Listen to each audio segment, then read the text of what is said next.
De entrada, a su forma de ver, ¿cuáles serían las principales conclusiones de esta convención bancaria?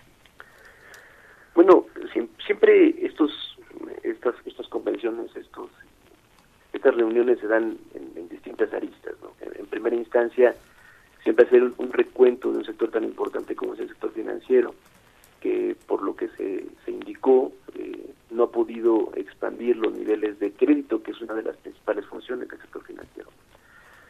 Y el crédito es una cuestión importante para el crecimiento económico de un país.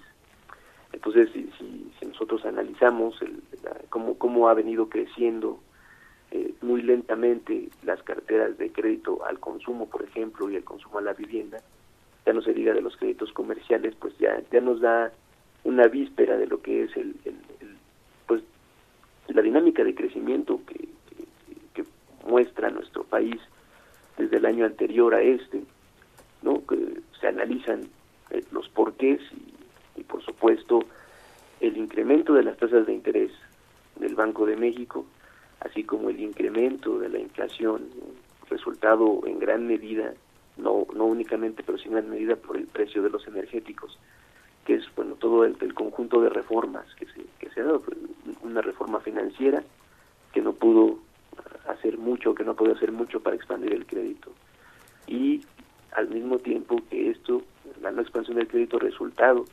de otras reformas como la energética, por ejemplo, ¿no?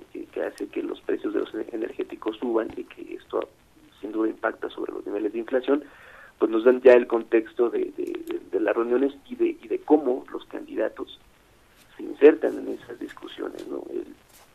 Desde mi perspectiva, pues lo que se dice es intentar prometer que las condiciones van a cambiar, pero se necesita de una estrategia mucho más completa, mucho más en conjunto para poder revertir las situaciones que ahí mismo en esa convención se expresaron, ¿no? Doctor Salazar, ¿cómo observó el papel de los aspirantes a la presidencia que estuvieron ahí? A mí me parece que en general respetuosos, los tres, ¿no?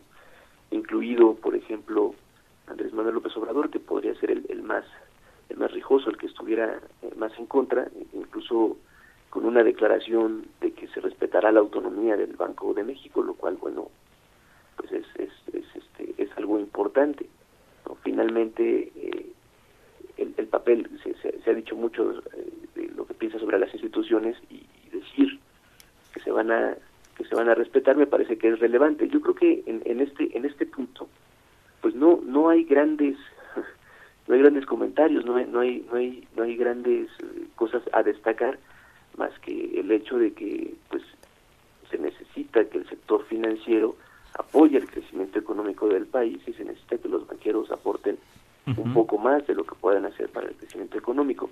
En general no vi algo a destacar, ¿no? Salvo pues sí la forma en la que se mueven cada uno de los candidatos en esos círculos, ¿no? Por ejemplo, me parece que el candidato del PRI, muy seguro, ¿no? Incluso los banqueros le aplauden de pie. Es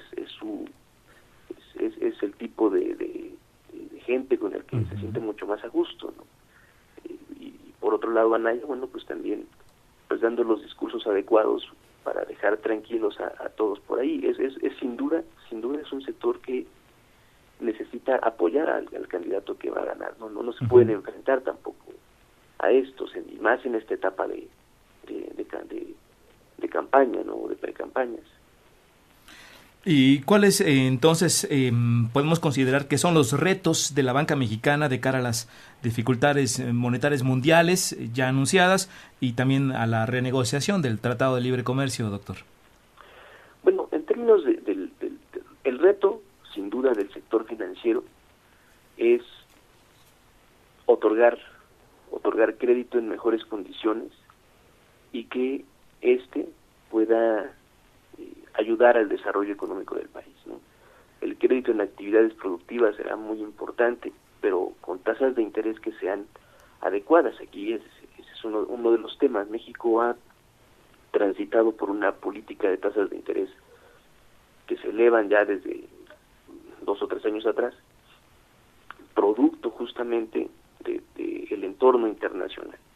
Entonces la banca sube, por ejemplo, de forma importante importante las tasas de interés que cobra para los préstamos al consumo, puede incrementarlos también para los de la vivienda, pero no eleva las tasas a los que ellos captan recursos.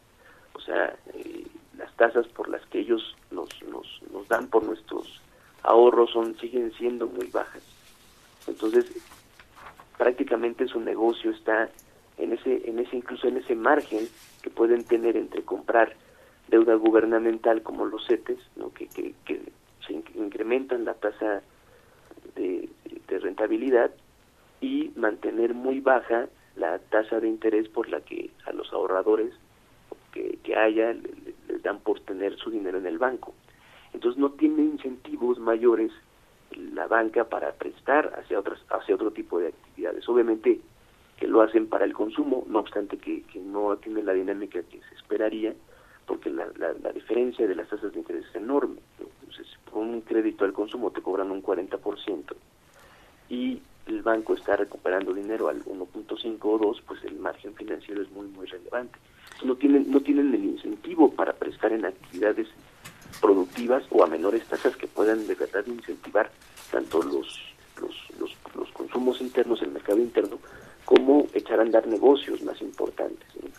Entonces, ese me parece que es uno de los principales retos. Y en términos del Telecan, es relevante porque al final de cuentas, el Telecan es la forma en la que México se inserta con el principal mercado mundial. No importa que México tenga más de 20 o no sé cuántos finalmente tratados de comercio en todo el mundo. El más importante es el de Estados Unidos. Si México se retirara de ese acuerdo comercial, o si hubiera complicaciones en ese acuerdo comercial, pues sin duda que impactaría por la forma en la que México se inserta hacia la economía mundial.